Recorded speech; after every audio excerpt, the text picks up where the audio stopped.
Hey everyone, today I'm going to walk you through how to join Blue Lock Rivals Discord server. If this helps you out, feel free to leave a like and subscribe. Alright, let's dive in. Now, first of all, just open Discord.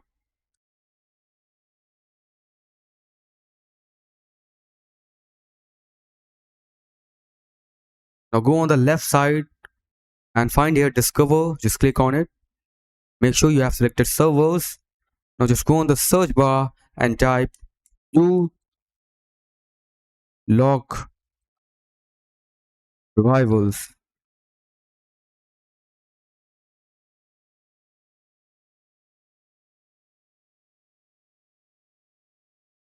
Okay, now you have to join this Blue Lock Rivals. Okay, only search Blue Lock. Don't search Rivals.